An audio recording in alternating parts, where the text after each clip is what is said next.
Hello दोस्तों, this is Yogesh Sharma and welcome to the very first class of science. तो जैसा कि आप लोग थंबनेल में देख चुके हैं कि आज की क्लास 9th क्लास की पहली क्लास है, वो भी साइंस की। आज हम लोग 9th क्लास की साइंस से फर्स्ट चैप्टर पढ़ने जा रहे हैं, जिसका कि नाम है मैटर इन आवर सराउंडिंग्स। बहुत ही आसान चैप्टर है और इस चैप्टर को हम बड़ी ही डिटेल में बड़े आराम से समझते जाएंगे। एक एक टॉपिक करके बड़े आराम से समझते जाएंगे। और मैंने इस चैप्टर को इस वीडियोस में मैंने पार्ट्स में डिवाइड किया हुआ है, क्योंकि मेरा पर्सनल मानना ये है कि मैं ना वो प्रेफर नहीं करता कि 1 घंटे की या 1.5 घंटे की वीडियो बना के और उसमें सारा चैप्टर एक्सप्लेन कर दूं। मेरी इंडिविजुअल चॉइस ये रहती है कि 10 से 15 मिनट की एक वीडियो देखो, उसके बाद अपने थोड़ा माइंड फ्रेश करो, फिर से 10 से 15 मिनट की अगली वीडियो फिर देखो, फिर माइंड फ्रेश करो और फिर से वीडियो देखो और चैप्टर फिनिश करो। वो मुझे थोड़ा ज़्यादा अच्छा लगता है, बाकी अपनी अपनी चॉइस है। ओके, तो चलो क्लास स्टार्ट करते हैं। ओके, तो जैसा कि आप सब लोग देख रहे हो और आप सब लोग जानते हो, आई होप सबके पास बुक है, एनसीईआरटी बुक। ठीक है, चैप्टर का नाम है मैटर इन आवर सराउंडिंग्स। ठीक है, तो सबसे पहले तो हम चैप्टर में यही पढ़ेंगे कि भाई जो चैप्टर का टाइटल है मैटर, वो मैटर आखिर होता क्या है, what is the definition of matter, matter क्या होता है। ठीक है, और मैटर के बारे में हम देखेंगे, डेफिनेशन ऑफ मैटर। देन हम आगे चलेंगे और देखेंगे फिजिकल नेचर ऑफ मैटर। हम फिजिकल नेचर ऑफ मैटर देखेंगे कि भाई जो मैटर है उसकी क्या स्टेट होती है। ठीक है, उसमें क्या वो किस चीज़ के बने हुए होते हैं और जो जिस चीज़ के बने हुए होते हैं उनका साइज क्या होता है, ये सारी चीज़ें हम देखेंगे। उसके अलावा जो नेक्स्ट टॉपिक हम देखेंगे इसमें वो है characteristics of particles of matter. ठीक है, तो जो मैटर के जो पार्टिकल्स होते हैं उनका आखिर क्या कैरेक्टरिस्टिक्स, क्या नेचर होता है। ओके, देन हम देखेंगे स्टेट्स ऑफ मैटर, मतलब ये कि जो मैटर होता है वो हमें किस स्टेट में मिलता है भाई। ठीक है, वो हम इस चैप्टर में अभी जानने वाले हैं, काफ़ी इंटरेस्टिंग है, आप लोग डेली देखते हो। ओके, देन हम देखेंगे कैन मैटर चेंज स्टेट, तो जिस स्टेट में हमें मैटर मिलता है क्या उस स्टेट से मैटर अपनी स्टेट चेंज कर सकता है या नहीं, और कर सकता है तो कैसे कर सकता है, किस प्रोसेस के द्वारा कर सकता है। ओके, नेक्स्ट जो आखिरी हम देखने वाले हैं वो है evaporation. Evaporation I am sure आप सभी लोग जानते हो, बचपन से पढ़ते हुए आ रहे हो। हमने बचपन में एक वाटर साइकिल हमने पढ़ी हुई है। ठीक है, जिसमें क्या होता है, सबसे पहले एवोपोरेशन होता है, पानी क्या होता है, भाप बन के हवा में ऊपर उड़ जाता है। उसके बाद क्या होता है, उसके बाद प्रोसेस आती है कंडेंसेशन। ठीक है, भाप बनने के बाद क्या होता है, पानी फिर से भाप बनने के बाद जो भाप होती है उससे बादल में जाके पानी बन जाती है। ठीक है, और उसके बाद जब बादल इकट्ठे होते हैं तो फिर क्या होता है, प्रेसिपिटेशन। फिर वो स्नोफॉल हो सकता है या रेनफॉल हो सकता है। ठीक है, या ओले हो सकते हैं, कुछ भी हो सकता है। ओके, तो ये सारी हम देख चुके हैं और आप लोग जानते हो कि एवोपोरेशन क्या होता है। इस चैप्टर में हम देखने वाले हैं कि जो एवोपोरेशन है उसके ऊपर क्या क्या फैक्टर्स हैं जो काम करते हैं, और इसके अलावा एवोपोरेशन कैसे कूलिंग कॉज करता है। कूलिंग कॉज मतलब कि जैसे आप सभी लोगों ने मटके देखे होंगे या आपके घर में मटके होंगे, मटकों में आपने कभी ना कभी पानी पिया होगा, तो उस मटके का पानी ठंडा कैसे हो जाता है। ठीक है, ये सारी चीज़ें। तो चलो चैप्टर स्टार्ट करते हैं और बड़ी आराम से हम पढ़ाई शुरू करते हैं। ओके, सबसे पहली बात आती है व्हाट इज मैटर। भाई मैटर क्या होता है, तो इसकी बड़ी आसान सी, बड़ी ही सिंपल सी डेफिनेशन है। Okay, anything which occupies space and has mass is called matter. मतलब ये, पहले हम डेफिनेशन लिख लेते हैं एक बारी।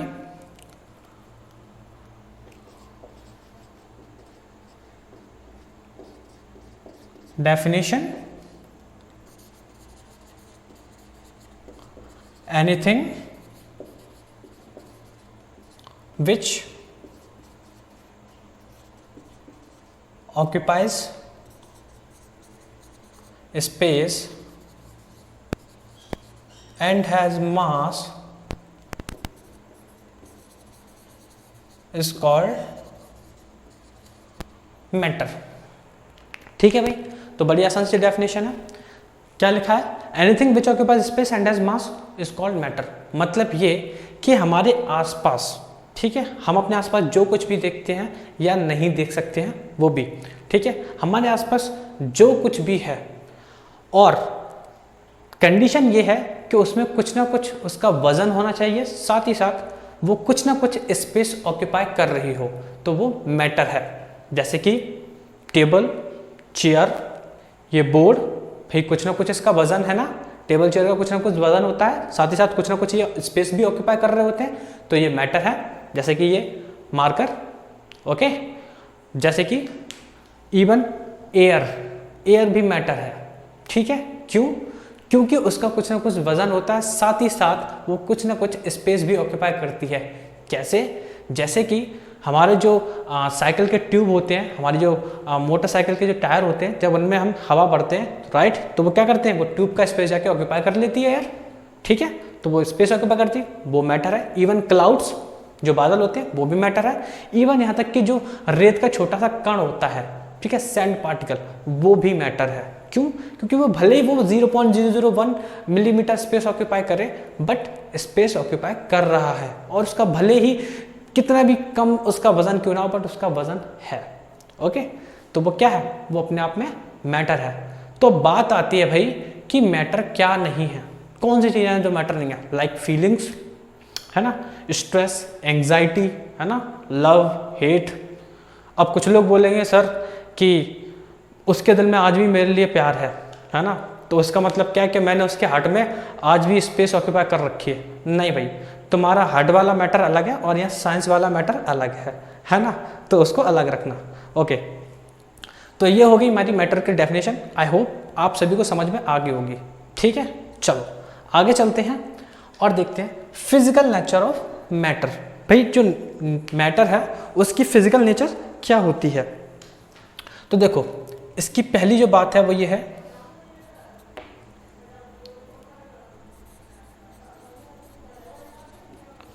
Matter is made up of particles, ठीक है। जो मैटर होता है वो किसका बना हुआ होता है, पार्टिकल्स का। फॉर एग्जाम्पल आप कुछ भी लिख सकते हो अपने आसपास, जैसे कि ये मार्कर, ठीक है, ये बहुत छोटे छोटे पार्टिकल से मिलकर के ये पूरा मार्कर बना हुआ है, ठीक है। अगर आपको अब भी समझ में नहीं आया तो मैं आपको एक और एग्जांपल देता हूँ।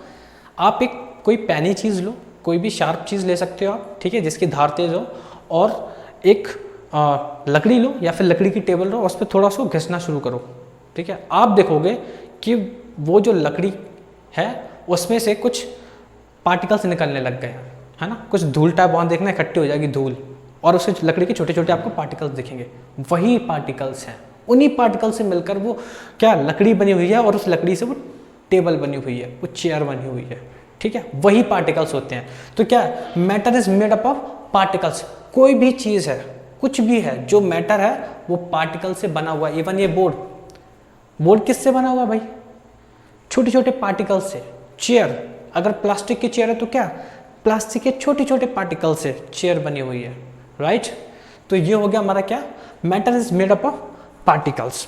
देन इसमें सेकंड जो टॉपिक आएगा वो आएगा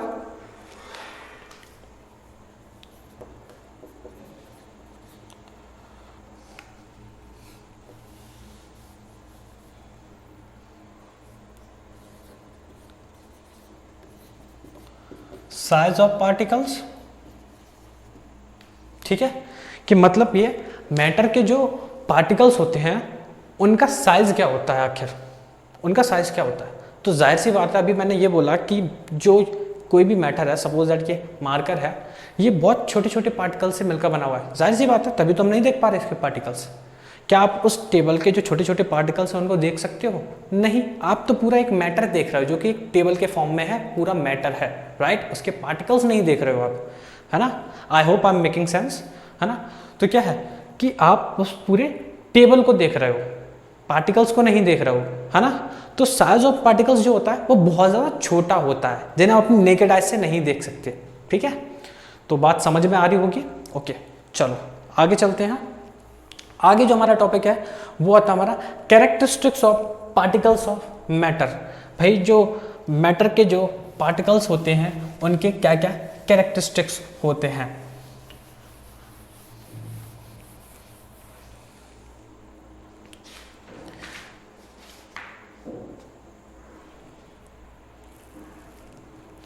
मैं आप सभी लोगों से एक रिक्वेस्ट करना चाहूँगा कि प्लीज़ जब भी आप पढ़ रहे हो या वीडियो देख रहे हो तो आप अपने साथ में एनसीईआरटी ज़रूर रखें, तो आपको चीज़ें बेहतर क्लियर होती जाएंगी। क्यों? क्योंकि मैंने आपके सामने वो टॉपिक सारे लिख दिए हैं जो कि हमें एनसीईआरटी से हमें पढ़ने हैं, ठीक है। और मैं एक एक टॉपिक्स को डिटेल में उठा के समझाते जाऊंगा, मैं कवर करते जाऊंगा, ठीक है। अब आपका काम क्या होना चाहिए कि आप अपने साथ में एनसीईआरटी रखो, वीडियो से समझते जाओ, उसके बाद में आप क्या एनसीईआरटी की रीडिंग कर सकते हो, आपको सारी चीज़ें क्लियर हो जाएंगी, कहीं कोई डाउट रहेगा ही नहीं। ओके, तो चलो नेक्स्ट हम देखते हैं भाई क्या characteristics of particles of matter. तो इसमें आता है भाई सबसे पहला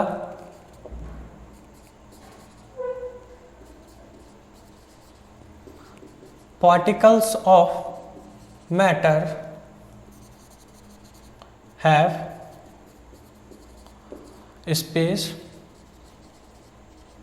बिटवीन देम।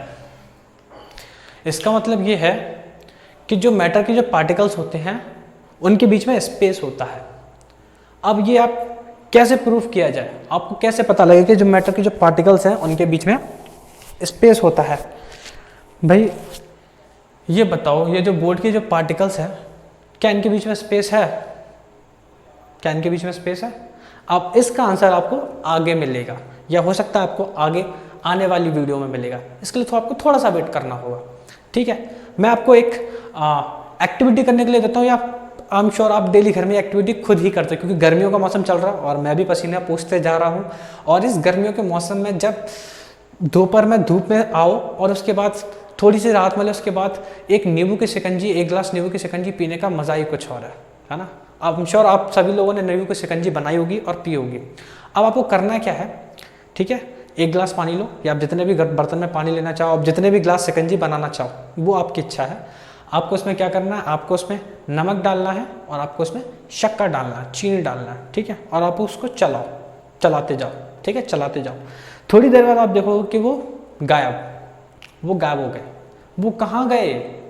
जो शक्कर है, जो शुगर है, जो सॉल्ट है, वो कहाँ गए? वो कहाँ गायब हो गए? यही हुआ यहाँ पे। क्या हुआ कि जो शक्कर थी, जो नमक था, उसने वाटर के पार्टिकल्स के बीच में जो स्पेस था उनको ऑक्यूपाई कर लिया, ठीक है। जो शुगर है उसने वाटर के पार्टिकल्स के बीच में जो स्पेस था उसने ऑक्यूपाई कर लिया। अब यहाँ पे सवाल ये आता है कि जो बोर्ड है इसके पार्टिकल्स के बीच में स्पेस क्यों नहीं है और जो वाटर है उसके पार्टिकल्स के बीच में स्पेस क्यों है? ये टॉपिक हम देखेंगे यहाँ पे स्टेट्स ऑफ मैटर में, ये यहाँ पे आएगा। क्यों? क्योंकि यहाँ पे स्टेट्स ऑफ मैटर है, आपको कुछ सॉलिड, लिक्विड और गैस, ठीक है, जो कि आप डेली देखते ही हो, है ना। ये क्या है? ये सॉलिड है, ये सॉलिड है। वाटर क्या है? लिक्विड है। और गैस क्या है? एयर। आप एग्जांपल ले सकते हो, राइट। तो अब आप यहाँ पे क्या है, यहाँ पे जो इन तीनों के बीच में जो डिफरेंस है हम ये भी पढ़ेंगे आगे इस चैप्टर में, वो हम आगे आने वाली वीडियो में देखेंगे, क्योंकि अदरवाइज ये वीडियो बहुत ज़्यादा लंबा हो जाएगा। जैसे कि मैंने पहले बोला कि मेरी इंडिविजुअल चॉइस ये रहती है, मुझे पर्सनली ज़्यादा अच्छा लगता है कि मैं जो भी चैप्टर है उसको थोड़ा टुकड़े करके, उसको डिवाइड करके पढूं, क्योंकि कोई भी जो बड़ा टारगेट होता है ना उसको एक साथ अचीव करने से ज़्यादा अच्छा उसको टुकड़ों में जब डिवाइड करके करेंगे तो थोड़ा आसान हो जाती है, चीज़ें थोड़ी आसान हो जाती हैं। That's why. ओके, तो देखो particles of matter have space between them, है ना। ये बात आपको समझ में आ गई होगी। ओके, नेक्स्ट जो इसमें टॉपिक है वो है particles of matter are continuously moving.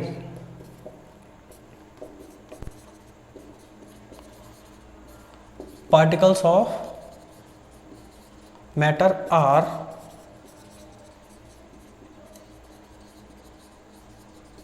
Continuously moving. इसमें क्या बोला जा रहा है कि जो मैटर के जो पार्टिकल्स होते हैं ना वो लगातार मूव करते रहते हैं, ठीक है, इसमें ये बोला जा रहा है। अब ये कैसे पता चलेगा? आप सभी लोगों ने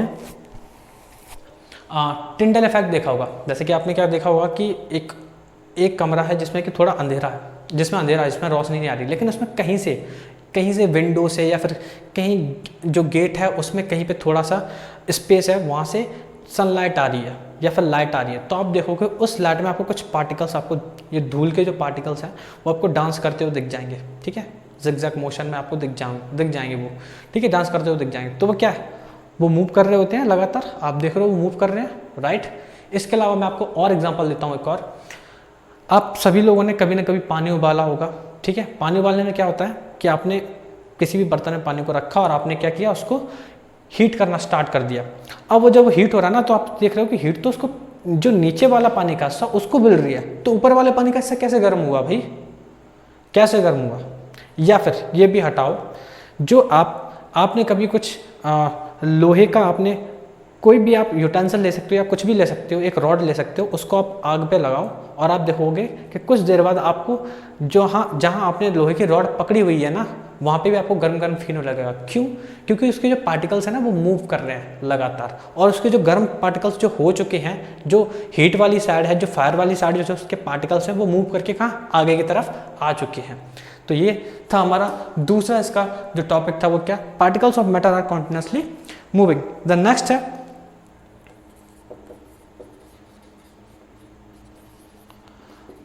particles of matter attract each other. हाँ, तो जो हमारा नेक्स्ट टॉपिक है वो है particles of matter attract each other. अब इसका आप बड़ा ही आसान सा एग्जांपल ले सकते हो। इसको समझने के लिए आप एक लोहे की कील लो, एक आयरन नेल, ठीक है, एक आप रबर बैंड ले लो, ये आपकी एनसीईआरटी से एग्जांपल दे रहा हूँ मैं, और आप एक चौक का पीस ले लो, ठीक है। आप क्या करो, इन तीनों में से, इन तीनों को ही चाहे आप हथौड़े से मार के, ठीक है, या आप काट के या आप खींच के, आप जैसे भी चाहें इनको तोड़ने की कोशिश करो। आप ये देखो कि किसके पार्टिकल बड़ी आसानी से अलग हो जाएंगे और किसके नहीं होंगे। I hope you get the answer, right. कैसे?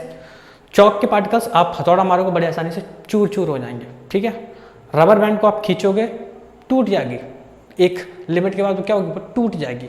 लेकिन आयरन नेल्स ना तो वो कटने से वो कटेगी, काटने से वो कटेगी, ना ही हथौड़ा मारने से वो टूटेगी, राइट। क्यों? क्योंकि उसके पार्टिकल्स ने उसको बहुत जोर से जकड़ा हुआ है, जो उसके पार्टिकल्स है, राइट। तो यहाँ पे यही बात थी, particles of matter attract each other. Okay, तो आज की क्लास में इतना ही। आशा करता हूँ आपको ये क्लास पसंद आई होगी। अगर आपका कोई भी डाउट है या आपका कोई भी सुझाव हो तो प्लीज़ मुझे कमेंट करके ज़रूर बताइए। आपका कमेंट, आपका फीडबैक मेरे लिए बहुत ज़्यादा वैल्यूएबल है। मैं अपने कंटेंट को थोड़ा और ज़्यादा अच्छा बना सकता हूँ, आपके लिए थोड़ी क्लास को और ज़्यादा बेटर कर सकता हूँ। प्लीज़ अपना फीडबैक मुझे ज़रूर दीजिए। ओके, मैं मिलता हूँ आपसे नेक्स्ट वीडियो में बचे हुए टॉपिक के साथ में। Okay, till then you guys have a great day.